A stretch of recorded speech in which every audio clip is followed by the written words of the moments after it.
Olá, gente, bom dia, tudo bom?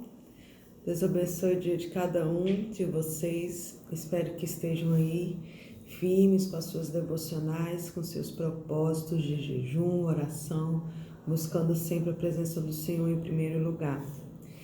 Hoje eu queria compartilhar com vocês mais um pouquinho sobre o Espírito Santo, que por esses dias a gente tem falado bastante sobre mesmo a importância de quem ele é. E eu vou ler João capítulo 16, do versículo 8 em diante. A partir desse momento aqui é o próprio Jesus falando para os discípulos o quanto que era importante ele ir para o céu, né, passar pela crucificação, porque senão o nosso ajudador, o nosso conselheiro, o nosso consolador não iria descer sobre nós. Então, a maior importância da partida de Jesus era para que ele viesse e habitasse dentro de nós, o Espírito Santo. E ele diz assim, Jesus dizendo: "E quando ele vier, convencerá o mundo do pecado, da justiça e do juízo." Então, o Espírito Santo tem o propósito de convencer o mundo dessas três raízes. O propósito do Espírito Santo é convencer o mundo do pecado, da justiça e do juízo. Aí ele já explica, no versículo 9, do pecado, porque não crê em mim. Aqui ele deixa claro que o Espírito Santo convence do pecado porque não crê em mim, porque só peca, só continua em pecado aquele que não crê em Jesus. Muitos podem dizer que acredita em Jesus e continua pecando, mas aquele que crê em Jesus, aquele que tem fé, que crê, que é convicto de quem é Jesus, de quem é Deus, de que é o reino, de que é o céu, esse não peca, não tem. Claro que todos nós pecamos, mas logo vem um arrependimento, logo a gente identifica que errou. Mas aqueles que pecam, aqueles que continuam em pecado, é porque verdadeiramente não crê em Jesus.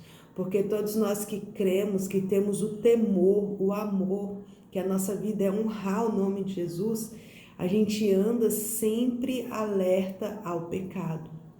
E o Espírito Santo é esse alerta dentro de nós.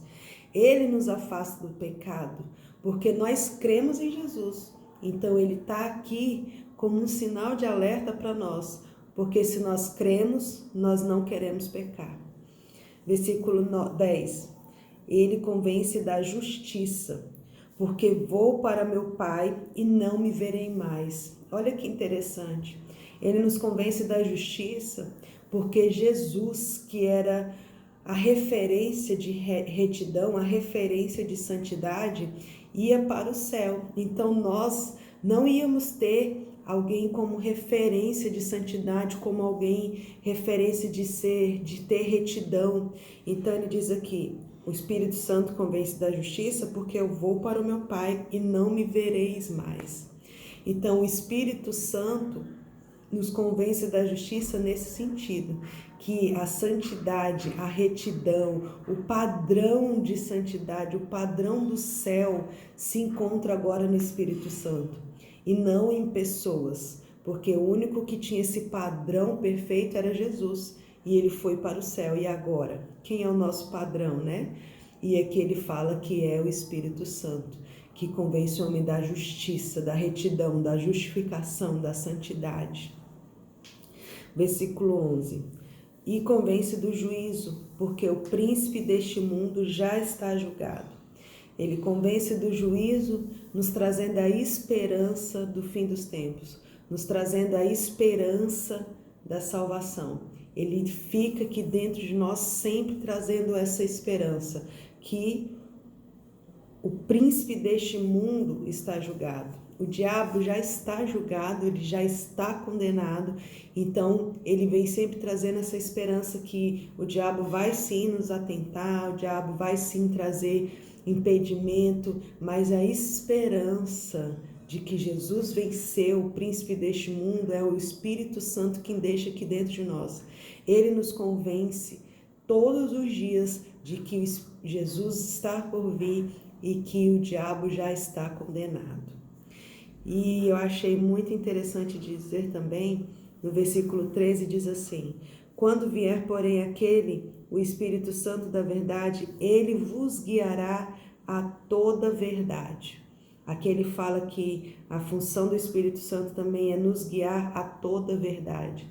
Não que o Espírito Santo é um GPS ou um horóscopo ou uma coisa, algo assim nesse tipo de jogar carta e ele nos guiará. Não. O Espírito Santo nos guiará em toda a verdade. E quem é toda a verdade? A verdade é Cristo. Então ele nos guiará para Cristo. A função do Espírito Santo é sempre nos guiar para o caminho, a verdade e a vida, que é Cristo. E muitas das vezes a gente vê o Espírito Santo como um aparelho de GPS ou uma carta de horóscopo, ou aquelas coisas para poder adivinhar. E não é dessa forma. O Espírito Santo é uma pessoa, ele não é uma coisa. O Espírito Santo é uma pessoa divina. O Espírito Santo é Deus. E aqui ele diz que o Espírito Santo nos guiará por toda a verdade. Então, tudo que envolve Cristo, nós seremos guiados pelo Espírito Santo, porque ele nos guiará para toda a verdade. No versículo 14, ele me gloriará, porque receberá do que é meu e vou-lo anunciará. Então o Espírito Santo nos faz glorificar o Pai. E ele diz também que ele sempre vai anunciar as palavras que vêm do céu para nós. É a conexão direta que nós temos com o céu. Versículo 15, tudo quanto o Pai tem é meu, Jesus falando. Por isso eu vos disse que ele, recebendo do que é meu, vou-lo anunciará. Então tudo que passa ali na Trindade de Deus, Jesus e o Espírito Santo está aqui para nos anunciar, para nos revelar, para nos orientar, para nos guiar sobre tudo que acontece no céu. Que a gente venha entender essa função tão poderosa do Espírito Santo. Que o Espírito Santo não está aqui para servir as nossas vontades. O Espírito Santo não está aqui para fazer, eu não estudei para a prova, Espírito Santo me dá as respostas. Não é isso. A gente precisa entender que o Espírito Santo está aqui para anunciar o reino de Deus a nós, para nos guiar na verdade que é Cristo, para nos revelar o que está por vir no reino. Ele é o nosso contato direto com o céu. Que a gente venha entender que o Espírito Santo não é uma coisa, ele é uma pessoa divina. Amém? Deus abençoe as nossas vidas e que possamos cada dia mais estar conectados com o Espírito Santo, que ele realmente tome conta da nossa mente, do nosso coração e que sempre possamos estar guiados para a verdade que é Cristo. Amém? Deus abençoe o dia de cada um de vocês.